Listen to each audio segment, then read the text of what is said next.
Assalamualaikum adik-adik. Baiklah, apa kabar adik-adik semua? Semoga selalu dalam keadaan sehat dan dalam lindungan Allah ya.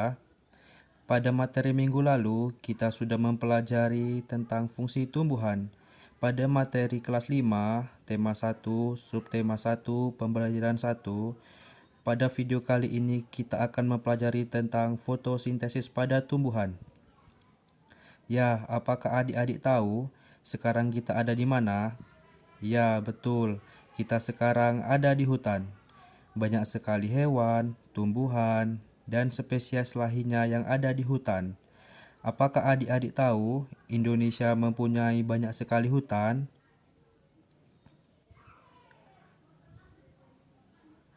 Ya, selain Indonesia mempunyai banyak sekali pulau, Indonesia juga mempunyai banyak sekali hutan yang tersebar dari Sabang sampai Merauke Indonesia. Indonesia juga dinobatkan menjadi negara terbanyak ketiga yang mempunyai hutan terbanyak di dunia. Indonesia juga dijuluki sebagai paru-paru dunia. Kenapa hutan dan pepohonan dapat menunjang kehidupan manusia di bumi?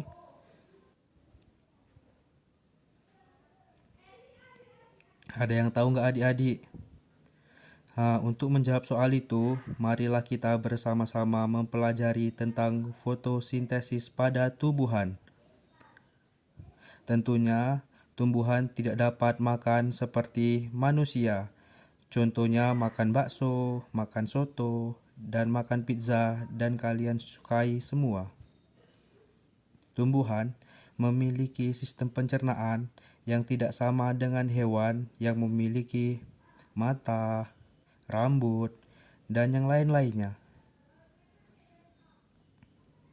Tumbuhan dapat membuat makanannya sendiri dengan melalui bantuan sinar matahari. Nah, lalu, apa saja bahan-bahan yang diperlukan untuk membuat makanan pada tumbuhan? Tentu saja tumbuhan memerlukan air, karbon dioksida, dan bantuan sinar matahari.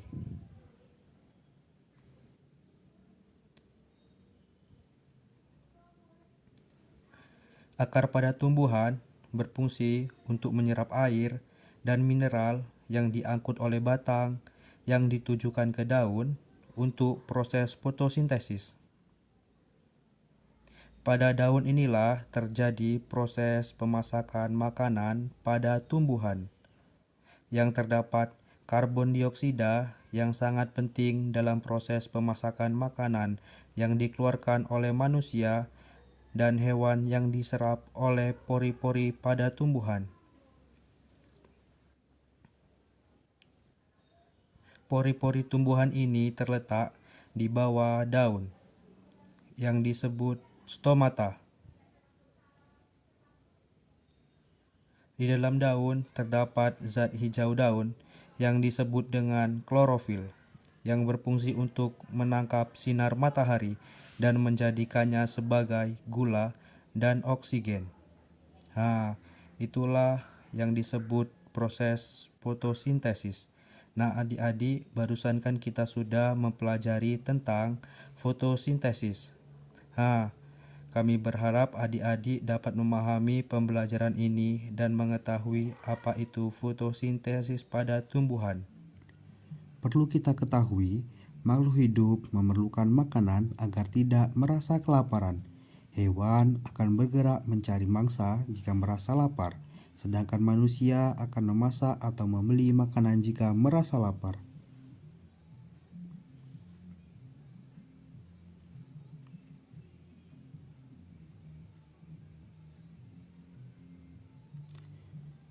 Lalu, bagaimana dengan tumbuhan? Apakah tumbuhan bisa melakukan semua itu? Apakah tumbuhan bisa bergerak? Tumbuhan tidak bisa bergerak atau berpindah tempat. Tumbuhan membutuhkan makanan melalui proses fotosintesis. Nah, apakah teman-teman sudah mengerti atau paham tentang proses fotosintesis yang kita jelaskan sebelumnya, kali ini kita akan menjelaskan secara detail dan mudah dipahami. Mari kita simak proses fotosintesis berikut ini.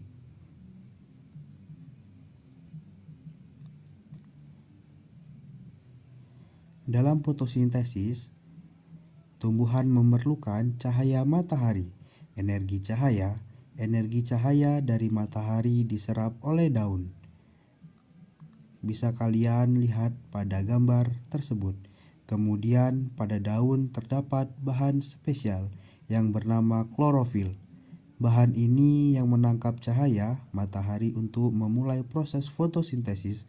Klorofil berwarna hijau dan memberikan warna pada daun. Dan tentu saja memerlukan air. Air yang tersimpan dalam tanah diserap oleh akar dan disalurkan oleh batang sampai ke daun. Yang keempat yaitu karbon dioksida. Gas karbon dioksida diserap oleh daun. Gas ini memerlukan gas yang dihembuskan manusia dan hewan saat bernapas. Karbon dioksida juga menghasilkan dari pembakaran kendaraan bermotor, aktivitas pabrik, dan sebagainya. 5. Proses fotosintesis. Setelah semua bahan terkumpul, daun akan melakukan fotosintesis. Proses ini dilakukan di bagian daun yang tidak terlihat oleh mata kita bernama kloroplas. Oksigen. Proses ini menghasilkan gas oksigen yang dilepaskan oleh daun ke udara. Gas ini dipakai oleh makhluk hidup untuk bernapas. Karbohidrat atau makanan. Makanan yang dihasilkan disalurkan oleh batang ke seluruh bagian tumbuhan untuk tumbuh. Kelebihan makanan bisa disimpan dalam bentuk buah atau umbi.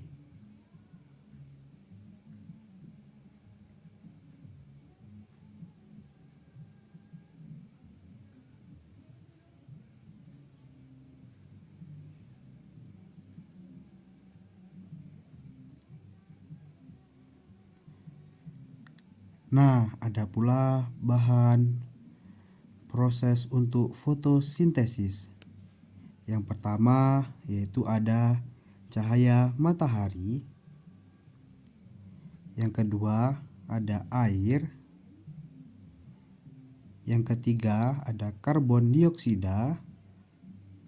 Dan yang keempat ada klorofil. Nah, di bagian atas itu adalah proses dari fotosintesis. Cahaya matahari, ditambah air, ditambah karbon dioksida yang dihasilkan dari alam, melalui proses klorofil dari tumbuhan, menghasilkan karbohidrat plus oksigen. Hasil dari fotosintesis yaitu karbonhidrat dan oksigen. Dapat kita lihat pada gambar tersebut. Dengan tumbuhan melakukan fotosintesis, maka tumbuhan bisa tumbuh dengan besar sehingga kita dapat menikmati oksigen dan menjadi sumber makanan bagi makhluk hidup. Menurut kalian, apakah hewan dan manusia bisa makan jika tanaman tidak melakukan fotosintesis? Ayo coba teman-teman berpikir dan jawab, apakah kita semua bisa makan kalau tumbuhan tidak melakukan proses fotosintesis?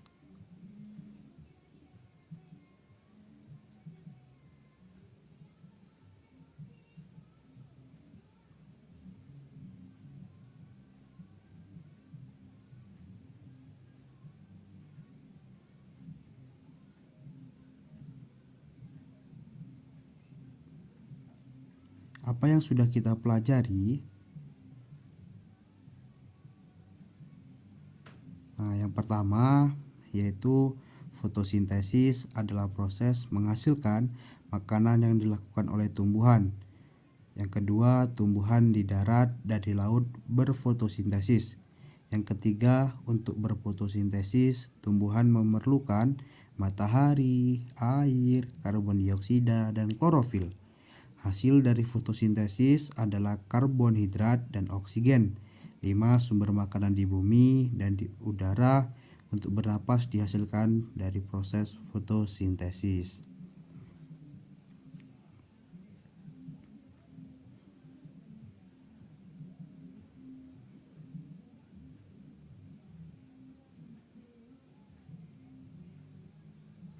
Mari teman-teman kita refleksi bersama.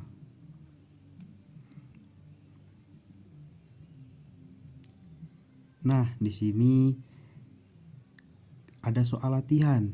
Mari kita kerjakan dan kita baca terlebih dahulu. Yang pertama, jika dilihat dari cara mendapatkan makanannya, apakah perbedaan tumbuhan dengan manusia dan hewan?